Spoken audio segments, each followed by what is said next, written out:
Shezachinu li as a schalta legul. This is 1952. It was 4 years or 3.5 years after Akomas HaMedina, the so-called modern state of Israel, the Zionist state of Israel, and a lot of Jews, based on the Hatikva, the song, the national anthem, speaks about Reishis Tzmichas Goloseinu. And the Rebbe, it bothered the Rebbe very much. And that's what the Rebbe is commenting. Masha Messiah, that he finishes his letter. Shezachinu li as aschalta de Yula, beginning to see aschalta de Yula. Derech Hagav, the Rebbe called Gimel Tammuz, the Rebbe called aschalta de Yula of your Beis Tammuz. But the Rebbe says the state of Israel, you cannot call aschalta de Yula. And the Rebbe says, Chas v'sholem leima dvarim ka'elu, God forbid to say such things. But b'frat la'atfisam, it's especially God v'sholem to print such things. Because to say that, Asher amatzev da'ata b'arteinu ha'gedesh, that the condition now in our holy land, Benyone Yadus, as far as the Yiddishkeit is concerned, Heim Simonim l'eschalta l'yul are signs of the eschalta l'yul. Because ukeyev alei l'harach, and it's painful even to talk about. Or b'fatri yadu al-arab, especially since everybody knows that Taka there's a state, there's a lot of Yiddish. But Mashiach as a Jew is a religious idea. It's a Yiddishkeit idea. And when you think about the matzav of Yiddishkeit in Eretz Yisrael, and the situation of Yid in Eretz Yisrael, to call that Aschalta L'Gul is completely false. V'hiratzah made the will of HaKadosh Baruch Hu shebemheida b'yameinu that quickly niskel latzas min ha'cheshach kafel u'chupel. We should merit to go out of the darkness which is doubled and redoubled. Shesanu cheshach le'ever the cheshach and lighted the darkness into light. U'Mashiach seteni yagaleinu Mashiach will redeem us b'teich klal Yisrael amongst the Jewish people. Hein b'chutz la'aretz.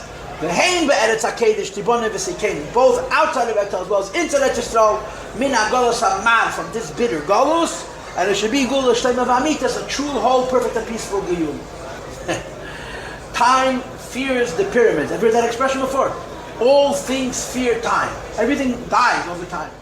Time fears the pyramids in Egypt that never died. Time fears the pyramids.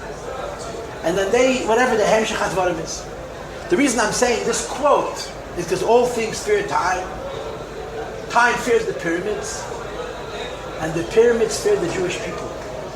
This doesn't say in the Arab fable, the Arab vort. Why? Because we're the eternal nation. We're the Am HaNitzchi, we're the eternal people. And Jews, one of the many challenges Jews face historically, but especially in the last 100 years or so, that the world is more modern and accepting and kind to Jews, is this definition. Do we define ourselves by our eternity, or we define ourselves by something more expedient, something more short-term? Meaning to say this, a lot of people used to say that the frum Jews, the Frumim, were against Zionism. The very frum Jews were against Zionism. And the Zionists won. The state became, and everyone is benefiting from it, including most frum Jews, and so on and so forth. It doesn't look good, But now it's what? Now it's how many years later? It's over 70 years since the Medina. And besides for all the other tzaddis that the Medina is having, they're literally having an identity crisis. And I talked about this last week, I'm repeating it. What's the identity crisis? The identity crisis is that when Zionism was founded over 100 years ago, in the 1880s, the founders of Zionism wanted to create an identity of Jewish people that was political, that wasn't religious. And they chose nationalism. Atzma'ut, nationalism. Why did they choose nationalism? Because at the end of the 19th century, nationalism was very popular. It was very widely accepted. It was proud. Not only was nationalism popular, there was even imperialism, where bigger countries take over smaller countries, and richer countries take over poorer countries, and more modern countries take over more primitive countries. So this was the culture. Nationalism became a dirty word after the Nazis. They were the National Socialist Party. And all of a sudden, nationalism was replaced by other cultures, other ideas, like pluralism, like New World Order, like breaking down borders. And the definition of Zionist came into question, came under fire and it came into question. Now, people who are very powerful and important in the state of Israel are trying to define for themselves what makes the Jewish state the Jewish state. You can't say nationalism anymore because that's racism. You have to be open. You have to have multiculture, not one race, not one nation, you understand? So it's become the very founding of the Zionist state is under question, which is why you'll find even in Israel, certainly in the diaspora, people who years ago were considered great heroes, now they're not such great heroes. Why? Because they did things that at the time that nationalism was a popular approach, was the right thing to do, and now they're considered brutes and violent and aggressors and taking over other people's lands. So you're seeing with your eyes what it was that the Gedolei Yisrael opposed. The Jewish nation are an eternal nation. What makes us eternal is only one thing, the Torah. Like I explained to you last week, the Rasag says, the Psad Yigon writes, and of course the Rebbe talks about so much in the Siddhis, Einu Moseinu Uma Ela B'Teirasa. Our nation is not a nation only with the Torah. Or to say it in different words, the very use of the word Jew is a religious term. Now the vast majority of Jews, the majority of Jews for sure, maybe the vast majority of Jews for sure, would be offended by that statement. I'll say, I'm Jewish and I'm not religious. And I would counter and say, you have no idea how you're identifying as a Jew, and your pride of being a Jew, and you're defensive when you're called not a Jew, is a religious thing.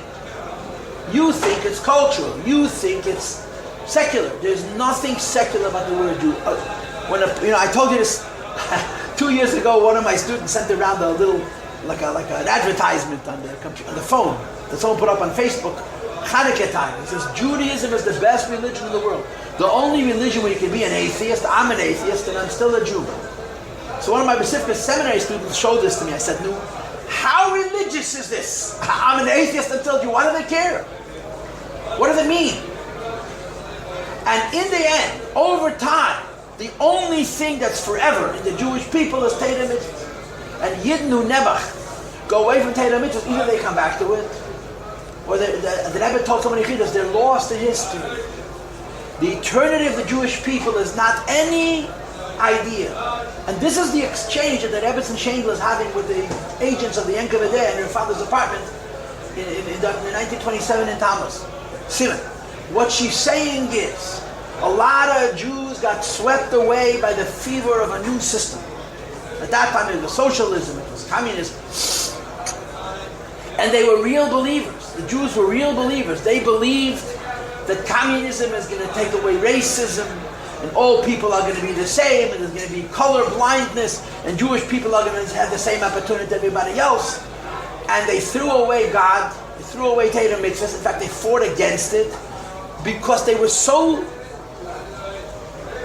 dedicated to this new emunah, to this new belief. So first of all, what they got for it, all of those people got their lives taken from them because of their collaborating with Stalin. Sooner or later, Stalin killed them all. And second of all, look now, what's left? This is the essence of it.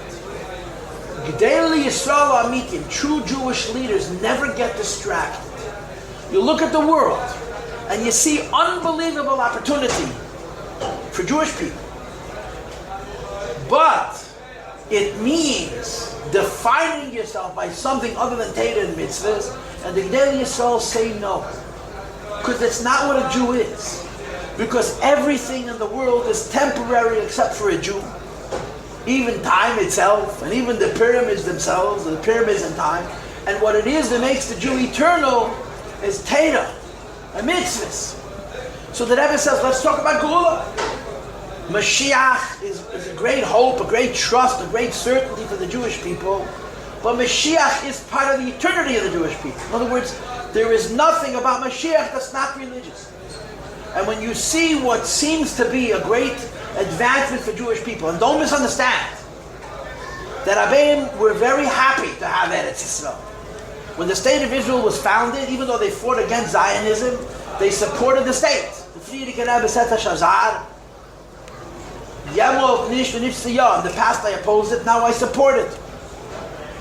The Rebbe said to Reb Sholem Poizner from Pittsburgh, I told this to you many times, that at any time, any Jew, any place in the world would give Jewish people self-governance to protect them from physical harm, especially right after the war when we lost 1 out of every 3 Jews. You have to support it. But it's not about Geula, it's not about Mashiach, because it's not about Torah, and therefore it's not really about what the Jewish people are. We're the eternal people. But in 1952, so many Frumei were so blinded by the opportunity, by the bracha that Eretz Yisrael was, that they were swept away. In other words, they lost their clarity, and they said, no, this is Mashiach. And they gave all kinds of explanations, Kima, that says, it's for Mashiach, it's going to come slowly.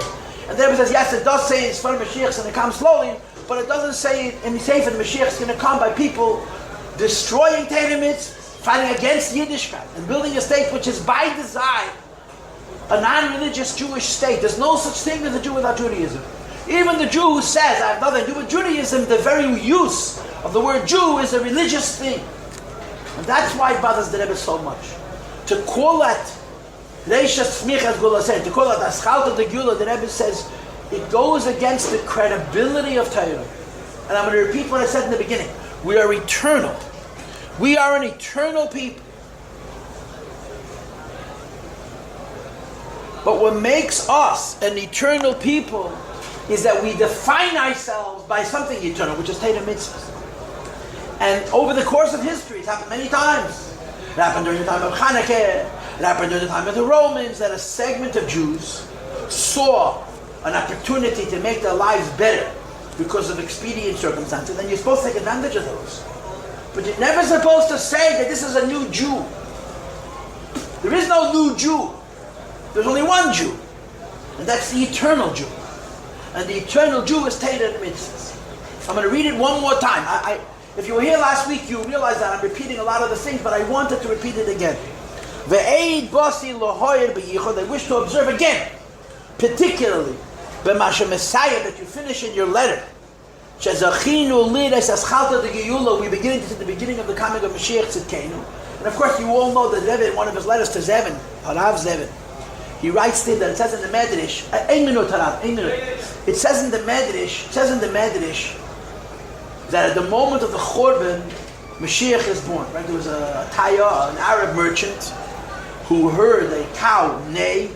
So he said, the Chorba, the Mikdash was destroyed. Then he heard the cow moo a second time, and he said, Noel Mashiach, so Mashiach is born on Tisha B'Av. So the Rebbe is going to say, so you're going to make Tisha B'Av into a Yom Tiv? If the Medrash says Mashiach is born on Tisha B'Av, it's true, Mashiach is born on Tisha B'Av. But from the time Tisha B'Av happened, until Mashiach comes, we went through so many tzadis. Taka, safe, coast, safe, it comes out that Mashiach is born on Tisha B'Av. But you can't celebrate something which turns into tzadis. The Rambam brings that Yeshua Neitzri, Yoshkin, the Muslim who came after him, Muhammad, were Salalu es Aderech Lamelech HaMashiach. The Rambam writes this. They set the path of Mashiach. So you're going to call Christianity and Islam as Chalda de Geula. How much Jewish blood spilled, how much tzadis and assimilation came from this. Ultimately it brings to Geula, but you cannot celebrate Geula until you see light, not when you see darkness. So the Rebbe says, just like when you're having Gashmi's de Ketzaris, and you know that these Gashmi's de Ketzaris are going to bring to Mashiach, you can't call those tzadis Chalda de Geula when you see Ruchni's de Ketzaris. And Begashmi's it looks good. But spiritually, it's Al Hashem v'Al Mashiach. It's against the Eibush and Torah mitzvahs. You can't call that Chalda Geula, just like you can't call Christianity and Islam, which gave us so many tzadis, it's Chalda Geula, even though the Rambam said it brings Mashiach. Because it's Chalda Geula means when they see the beginning of the light, not when you see another darkness, which you need the Tzerech Aliyah, that's later going to bring to a light. And the Rebbe says, Chas v'sholem leima dvarim kel, God forbid to say such things, or befrat latzis, befrat to publish them. That the conditions so today about matters of Yiddishkeit, not the Jewish people. Torah mitzvahs, because this is our eternity. And to say that Simon and Chalta Geula is the sign of Mashiach's coming. It's hard to me to talk about it. Or befracha, you do all that up, and everybody knows exactly what I'm talking about. The Yiratzin to be developed by Kadosh Baruch Hu, B'mheira b'yamein quickly, Niskil Latzas men Achei Kafel of a Chuppah should depart from the darkness which is double and redouble. Shesamim Cheshach La'el will call darkness light and light darkness. Mashiach tzedkeni yigaleinu b'teich klal Yisrael. Mashiach should redeem us amongst all the Jewish people. Hein b'chutz la'aretz, hein be'eretz hakedesh. The Yidden in Yisrael need to be redeemed just like the Yidden in Chutz La'aretz need to be redeemed. Min ha'golos ha'mas the bitter golos gula shtayim v'amitis. Okay, I'm going to stop. I will see you on Sunday morning. We'll learn Tanya. Okay.